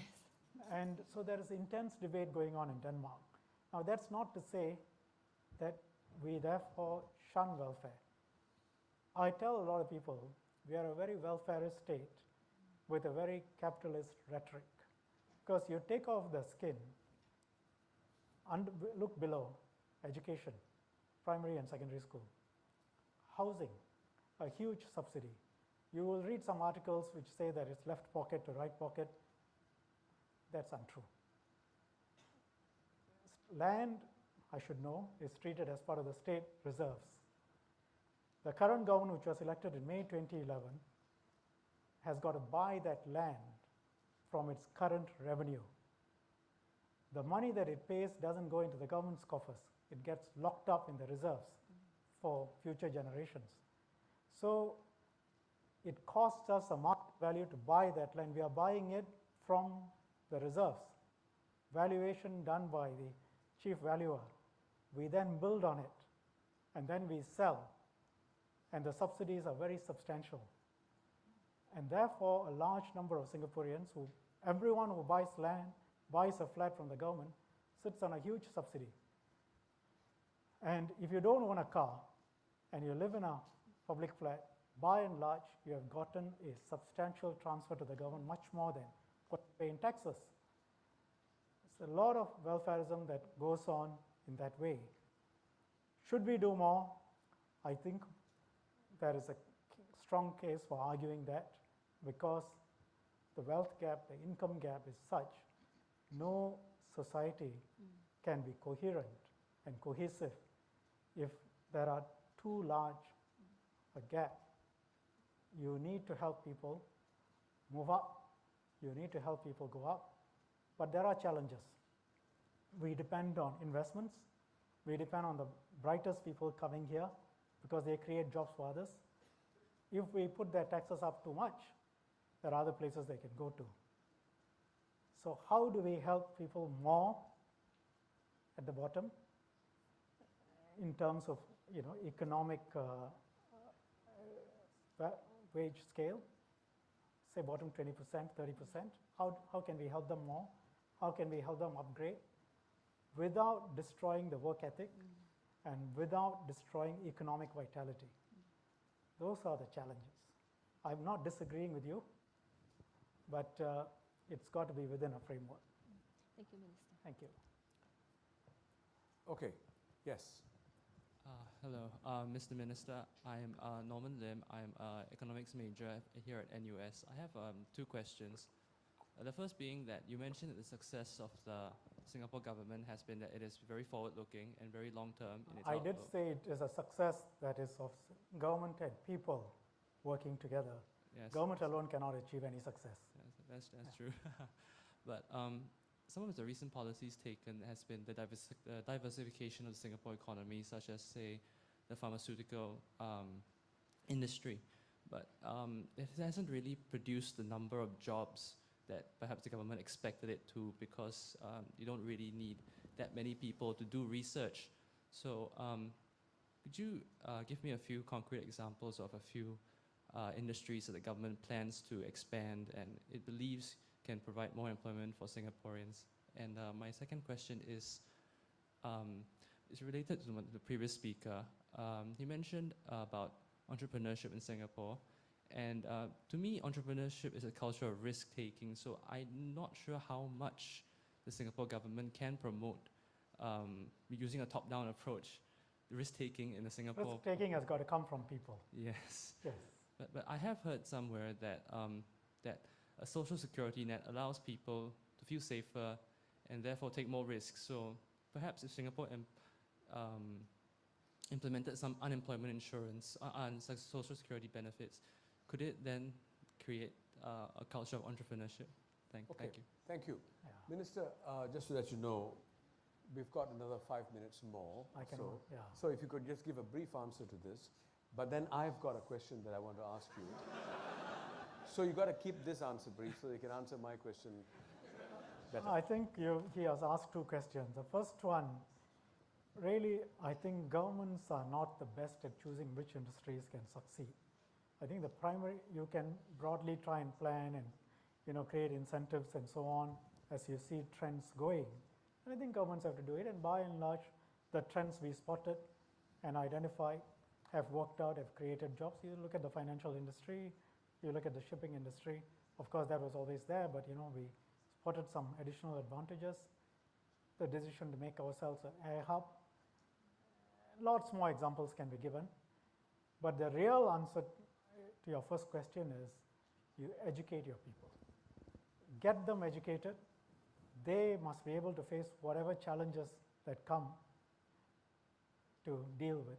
Yeah. The second question you asked about unemployment insurance and so on, I think, again, I would prefer not to go into detail because these are all ideas that have come up that are being discussed at the Singapore conversation. I'm not saying all those ideas are going to be accepted because anything that you do, you got to, at the end of the day, pay for. I mean, there's no such thing as, it just materializes. If you've got to pay for, then it's got to come from taxes. Then you've got to look at the big picture, and then you've got to look at the sustainability of the taxes. And then you saw the demographics. So we've got to plan all these things. You also, so whatever you do, universal healthcare, universal unemployment insurance, other kinds of things. There are many good ideas. You've got to work and implement what you can honestly believe is implementable based on a 10, 15-year projection, based on your income stream, expenditure, tax revenues, demographics, what is doable. But I do believe that government has got to encourage more risk-taking, encourage a more risk-taking culture. Precisely how that is to be done, I think those are some things that we need to think about. Yeah. Thank you. Thank you. Thank you. Yeah. Minister, please have a seat. Thank you. Water. Okay, this has to be the last question, and the question is this. Since you brought up the issue of integrity in leadership, I'd like to ask you this question about Dr. Vivian Balakrishna's statement in Parliament about the indictment of the Workers' Party, the suggestion that the Workers' Party members who are running the town council, Aljunied, Hougang and Punggol East, were less than honest. In fact, the exact words used were that they were untruthful, that they lied. To what extent would you agree with that point of view?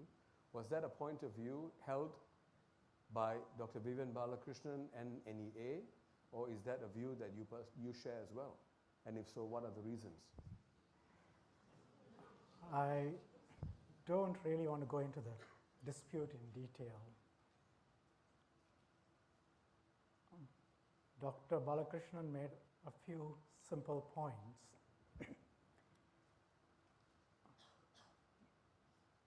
The town council asked for more money to do a certain type of cleaning. The hawkers confirm it.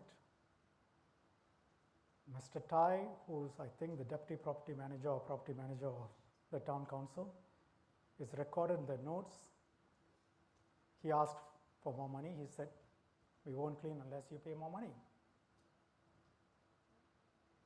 The hawkers then put up a petition. The matter became public. I think it was to some extent embarrassing because the town council is seen to have demanded money for something that it should not have. The quantum involved was not huge, but the principle of it, that you are seeking to make money from people who didn't need to pay and had already paid. And then two of the MPs, chairman and vice chairman of the town council, denied ever asking for money. So it was fairly straightforward. You have the hawkers saying it, you have got the minutes and the notes saying it. And Mr. Tai has not been asked and he hasn't been produced. He has not come out to deny that he asked for money. And the two MPs went on record to say that the town council didn't ask for money. You then had in Parliament Dr. Balakrishnan producing all these documents, fairly incontrovertible and unarguable, black and white. You had a quotation from the subcontractor asking for money. And the response by Mr. Lau, whom Dr. Balakrishnan said, you are an honorable man, you ought to go and look at this, is that I haven't seen these documents before and I haven't spoken with Mr. Tai before. And the next day he said, let's move on. So I think people can form their own conclusions. Prime Minister has, I think, issued a statement. Obviously, when Dr. Balakrishnan stands up and makes a statement like that, the cabinet has looked at it. And no minister will make such a statement without the entire cabinet endorsing it, and the entire cabinet believing it, believing in the truth of the statement. But there's also a sense that this is political and that it's politically motivated, not so much a question of integrity, and that the PAP government or PAP or the PAP members in Parliament are actually badgering. How would you respond to that? There will certainly be people who take that view. I think the real answer to that is all the documents out there lined up, just read them, and then you can decide whether it's true or untrue. Don't form impressions without reading the documents. Read the minutes, read the notes, ask yourself, Mr. Tai hasn't responded. One of the two MPs didn't say a word in Parliament in response to the allegation. And they say move on.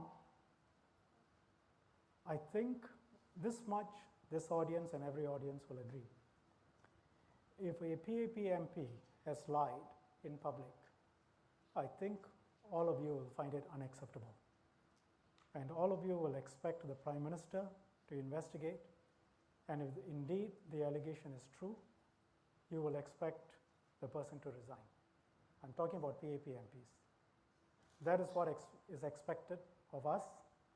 That's a system of integrity that we have run. I think that's all I need to say. Right. Thank you for your candid response, Minister. Well, ladies and gentlemen, Mr. K. Shanmugam.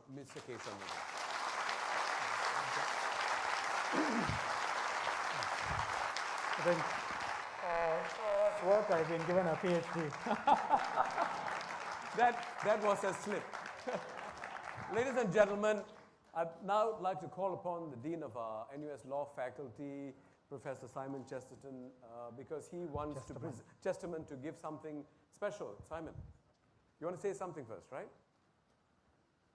I will well, I don't think this needs to go live to air. I have questions myself, but I might save it for another night. I think you've worked hard enough. The Minister, as you all know, is an alumnus of NUS and a tremendous supporter of the university. Indeed, it's only a couple of weeks ago that he gave another speech at the other campus, the Bukit Timah campus, although since it was launching a book on diplomacy and held at the Faculty of Law, I think the Minister of Foreign Affairs and Minister for Laws kind of had to do it, but it was greatly appreciated. And as we were walking out of the event, we have the graduation photos from every class that's graduated from the law school. And the Minister who graduated from the class of 1984 observed that he didn't actually have a copy of the class of 1984 photograph. And so we thought, as we prepare for next year, your 30th anniversary, it might be a nice gesture to present you with a copy of that photograph with our thanks for your support of the university generally, and in particular for your wonderful and wide-ranging discussion this evening. So, Minister, thank you very much. Thank you.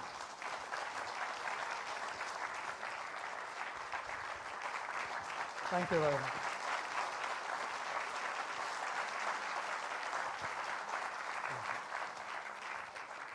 Thanks, Simon.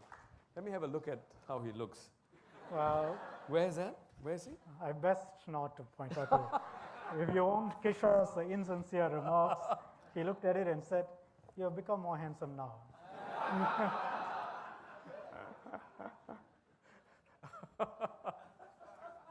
He's a liar.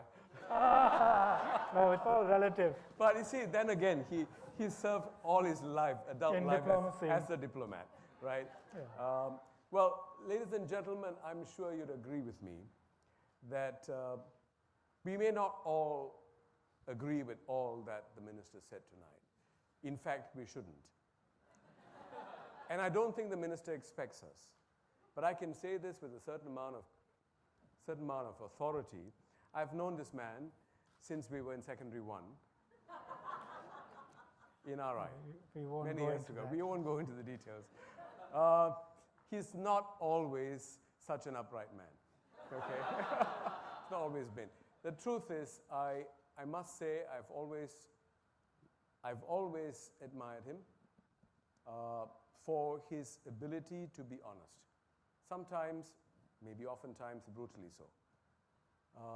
And I'm proud to call him a friend, and even more proud to say he is a fellow alumnus of NUS. Thank you. Thank you. Thank you. Thank you very much. Thank you.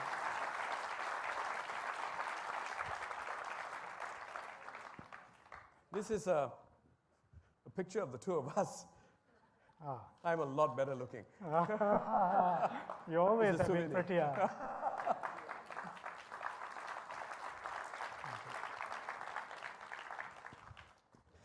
And sorry, this is the time when you say something really nice about me.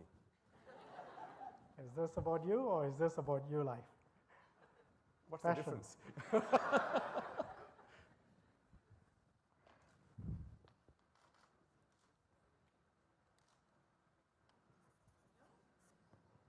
Could you kindly, Minister, You read it. read it? I can't read it right, okay. You Alive, I can see, creates a great atmosphere, encourages passionate thinking and debate on issues, helped by my God, he said something nice about me. A great moderator. Thank you.